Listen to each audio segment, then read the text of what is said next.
नमस्कार, स्वागत है आपका खबर गोड्डा में। तो चलिए जानते हैं झारखंड के हर छोटे बड़ों शहरों से जुड़े 25 फटाफट बड़ी खबरों को। इससे पहले यदि आप वीडियो को लाइक नहीं किए तो लाइक कर दीजिए और चैनल में नए हैं तो चैनल को सब्सक्राइब कर लीजिए। और आप वीडियो को कहां से देख रहे हैं कमेंट बॉक्स में हमें जरूर बताइए।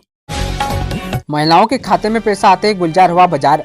राज्य सरकार ने अपने वादा निभाते हुए महिला सम्मान योजना के लाभुकों के खाते में त्योहार से पहले पैसे भेजने शुरू कर दिए हैं। महिलाओं के खाते में पैसा आते ही गांव से लेकर शहरों तक, छोटे बाजारों से लेकर बड़े मॉल तक रौनक देखने को मिलने लगी है।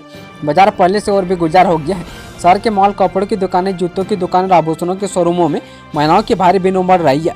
खासतौर पर ब्रांडेड कपड़ों, स्टाइलिश जूतों और फैशनेबल आभूषणों की मांग में बढ़ोतरी हुई है। राज्य सरकार की इस महत्वाकांक्षी योजना का उद्देश्य महिलाओं को सामाजिक व आर्थिक रूप से सशक्त बनाना है, ताकि वे आत्मनिर्भर बनकर समाज और परिवार में गरिमा व सम्मान के साथ जीवन यापन कर सके।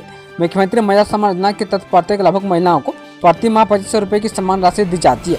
महिला सम्मान योजना के तहत 14वीं किस्त का पैसा उन्हीं महिलाओं को मिला है जिनका आवेदन सही तरीके से हुआ है और जिनके दस्तावेजों में कोई गलती नहीं है।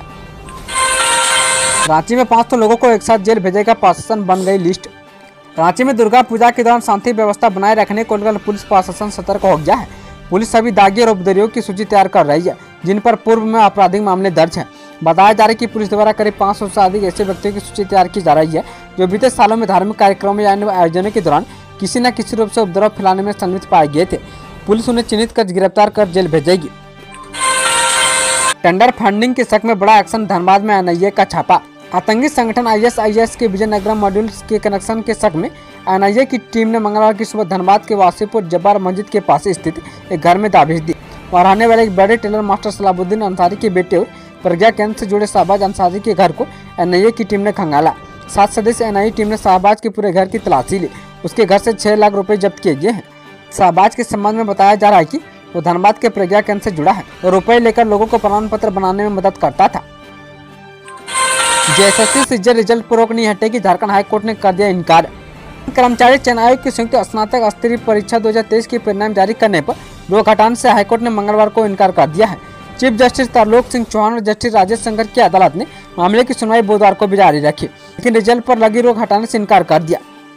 मंगलवार को सुनवाई के दौरान इस परीक्षा में शामिल कुछ अभ्यर्थियों की ओर से सुप्रीम कोर्ट के वरीय अधिवक्ता गोपाल शंकर नारायण ने एक आदेश का हवाला देते हुए कहा कि परीक्षा के रिजल्ट को इतने अधिक दिनों तक रोका जाना उचित नहीं है। उन्होंने अदालत से आग्रह किया कि मामले की जांच जारी रखते हुए रिजल्ट जारी करने की अनुमति दी जाए। अगर आपके भी अकाउंट में नहीं आ रहे 2500 रुपये तो तुरंत सुधारिए ये गलती। अगर आप भी इस बात से परेशान है कि शुरुआत के कुछ महीने आपके अकाउंट में महिला सम्मान योजना के पैसे आए लेकिन अब अचानक पैसे आने बंद हो गए हैं, तो अब आपको परेशान होने की कोई जरूरत नहीं है। आपको केवल कुछ आवश्यक काम करने होंगे, जिसके बाद आपके रुके हुए पैसे आने लगेंगे। मालूम हो कुछ माह पूर्व महिला सम्मान योजना के लाभुक महिलाओं का सत्यापन किया गया था। इस सत्यापन की प्रक्रिया के दौरान हजारों वैसी महिलाओं का नाम योजना से हटा दिया गया है जो योजना का लाभ उठाने के लिए अयोग्य है। उल्लेखनीय है कि योजना का लाभ पाने के लिए कुछ आवश्यक मापदंड तय किए गए हैं। इन मापदंडों पर खरा उतरने वाली महिलाएं ही योजना के लिए योग्य हैं। अगर आप भी इन सभी मापदंडों पर खरा उतरती है तो आप महिला सम्मान योजना का लाभ उठाने के लिए योग्य हैं। अगर योग्य होने के बावजूद आपके पैसे नहीं आ रहे हैं तो आपको बैंक जाकर यह पता करना होगा कि आपका बैंक खाता आधार कार्ड से लिंक है या नहीं। बैंक खाते का आधार कार्ड से लिंक न होना सबसे आम समस्या है। इसके अलावा बायोमेट्रिक सत्यापन न होने पर भी पैसे रुक सकते हैं। अगर आपके साथ इनमें से कोई समस्या नहीं है तो फिर कोई तकनीकी समस्या भी हो सकती है। 22 सितंबर से लागू होगी नई जीएसटी दर, ऐसी टीवी होंगे सस्ते, जानिए कितनी होगी बचत। देश भर में जीएसटी की नई संशोधित दर 22 सितंबर से लागू होने वाली है। इसके साथ ही कई इलेक्ट्रॉनिक आइटम्स सस्ते हो जाएंगे, लेकिन जीएसटी में कमी के कारण सस्ती होने वाले सामानों की लिस्ट में सभी इलेक्ट्रॉनिक आइटम्स नहीं है। केवल एसी टीवी, डिशवॉशर की कीमत में ही कमी आएगी, जबकि रेफ्रिजरेटर, वॉशिंग मशीन और माइक्रोवेव ओवन की कीमतों में कोई बदलाव नहीं होने वाला है। मालूम जिन उत्पादों में जीएसटी 28% लगती है, केवल उन्हीं उत्पादों में जीएसटी कम हुई है। जैसे एयर कंडीशनर, टीवी और डिशवॉशर पर 28% जीएसटी लगता है, लेकिन 22 सितंबर से केवल 18% ही जीएसटी लगेगा। इसी कारण से इलेक्ट्रॉनिक आइटम सस्ते हो जाएंगे, जबकि रेफ्रिजरेटर, वॉशिंग मशीन और माइक्रोवेव ओवन की कीमतों में कोई बदलाव नहीं होने वाला है। इन उत्पादों में जीएसटी पूर्व की तरह 18% ही लगेगा। अगर आपको रेफ्रिजरेटर, वॉशिंग मशीन और ओवन खरीदना है तो आप भी खरीद सकते हैं, इसके लिए कोई इंतजार करने की जरूरत नहीं है। दुर्गा पूजा में खलल डाल सकती है बारिश, वापस लौट रहा मानसून। झारखंड में बीते कुछ दिनों से विभिन्न इलाकों में लगातार झमाझम बारिश हो रही है। बीते 24 घंटे में राजधानी रांची में जमकर बारिश हुई, जिससे कई जगहों पर जलजमाव की स्थिति बन गई है। वे लोगों के घरों में पानी भी घुस गया है। मौसम विभाग के अनुसार फिलहाल कुछ दिनों तक झारखंड में बारिश से राहत की कोई उम्मीद नहीं है। बंगाल की खाड़ी में बने निम्न दबाव वाले क्षेत्रों मानसून के सक्रिय होने से पूरे झारखंड में बारिश हो रही है। लौट रहे मानसून की बारिश इस बार दुर्गा पूजा में भी खलल डाल सकती है। मौसम विभाग के अनुसार 17 व 18 सितंबर को कई जिलों में भारी बारिश होने की संभावना है। राजधानी रांची समेत कुछ 16 दिन में भारी बारिश को लेकर अलर्ट जारी किया गया है।